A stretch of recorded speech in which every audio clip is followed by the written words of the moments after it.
ध्रुव का तारीफ करना आस्था को काफी खुशी दे रहा था। वो ध्रुव से इमोशनली ज्यादा अटैच्ड थी, क्योंकि वो ध्रुव की ही तरह मेडिकल फील्ड में अपना नाम कमाना चाहती थी। ध्रुव ने अपनी चेयर पर आस्था को बिठा दिया और खुद उसे अपने हाथों से सर्व करने लगा। ये देखकर बाकी तीनों मुस्कुरा रहे थे, लेकिन जैसे ही उनकी नजर अरमान पर पड़ी, अचानक ही उन तीनों को एक साथ ही खांसी आने लगी, क्योंकि अरमान बड़े ही गुस्से और नफरत से ध्रुव की ओर देख रहा था। ध्रुव ने मासूमियत से पूछा, अरे अब तुम लोगों को क्या हो गया है? एक साथ इस तरह से क्यों खांसने लगे? आहान ने आंखों से अरमान की ओर इशारा किया। इशारा पाकर ध्रुव ने अरमान की ओर कंफ्यूजन से देखा। तब उसे भी खांसी आनी शुरू हो गई। दादाजी ने चारों को डांटते हुए कहा, तुम लोगों का दिमाग खराब हो गया है क्या? इस तरह से जल्दी जल्दी खाओगे तो खाना गले में फंसी जाएगा ना। चलो फटाफट से सबके सब पानी पियो। दादाजी उन सभी को ग्लास में पानी निकाल कर देने लगे। आस्था भी जल्दी ही आलू पूरी खाने लगी। वैसे तो वो अंदर से डर रही थी, लेकिन उसने अरमान को इग्नोर कर अभी आलू पूरी पर कॉन्सेंट्रेट किया, क्योंकि ये नाश्ता उसका फेवरेट था। सभी लोगों ने अच्छे से नाश्ता कर लिया। अरमान ने सिर्फ अपना हेल्दी ब्रेकफास्ट लिया और अपनी चेयर से खड़ा हो गया। अरमान ने दादाजी को बताया, दादाजी मैं ऑफिस जा रहा हूँ। ये कहते हुए अरमान दरवाजे की ओर बढ़ा, लेकिन अगले ही पल दादाजी ने उसे रोकते हुए कहा, ठहरो अरमान, तुम आज कहीं नहीं जाओगे।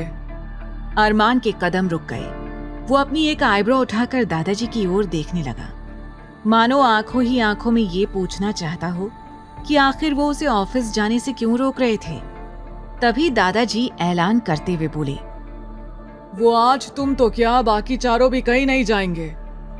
अब सभी हैरानी से एक दूसरे को देखने लगे।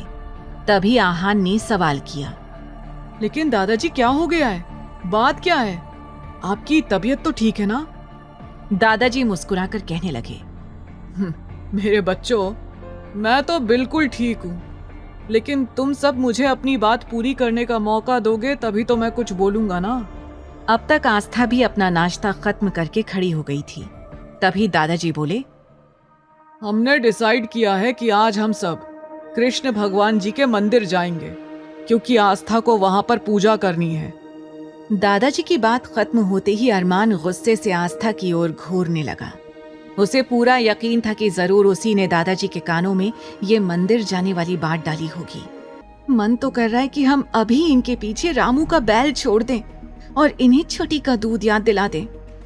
ध्रुव कंफ्यूजन से बोला, लेकिन दादाजी, अचानक से आपको मंदिर क्यों जाना है?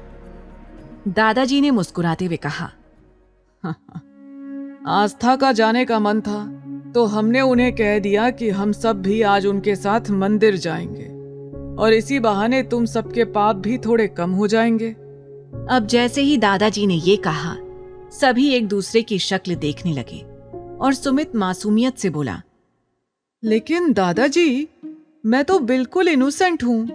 मैंने तो आज तक कोई पाप नहीं किया। जैसे ही सुमित ने बेचारा समूह बनाकर अपनी बात कही, आहान इस बहस में कूदते हुए बोला, तो क्या आपको लगता है कि सुमित भैया से ज्यादा मैंने कोई पाप किया है? मैं तो उनसे भी ज्यादा इनोसेंट हूँ। तभी आकाश कहने लगा, अरे भाई, मैंने भी कभी कुछ नहीं किया। मैंने तो कभी एक मच्छर तक नहीं मारा है। आकाश की बात सुनकर ध्रुव को पिछली रात का वो नजारा याद आने लगा। ध्रुव के चेहरे के एक्सप्रेशंस देखकर आकाश समझ गया कि ध्रुव क्या सोच रहा था। वो ध्रुव से नजरें चुराने लगा। तभी दादाजी उन्हें डांटते हुए बोले, तुम सब अपनी फालतू की बकवास बंद करो। मैंने कह दिया ना कि आज कोई कहीं नहीं जाएगा, मतलब कहीं नहीं जाएगा। सब फटाफट से तैयार हो जाओ और फिर मंदिर के बाद हम सब शॉपिंग पर भी चलेंगे। अब शॉपिंग की बात सुनकर अरमान गुस्से से भर उठा और दांत पीसते हुए बोला, दादाजी, आप इस लड़की की शॉपिंग के लिए मेरा करोड़ों का नुकसान करना चाहते हैं। ये लड़की एक काम करे, मेरा ये कार्ड ले ले, फिर ये जितना मर्जी चाहे उतनी शॉपिंग कर सकती है। आगे की कहानी जानने के लिए देखें अगला एपिसोड सिर्फ पॉकेट एफएम के YouTube चैनल पर, और तेरे इश्क में के सारे एपिसोड्स को सुनने के लिए डिस्क्रिप्शन में दी लिंक से डाउनलोड करें पॉकेट एफएम ऐप।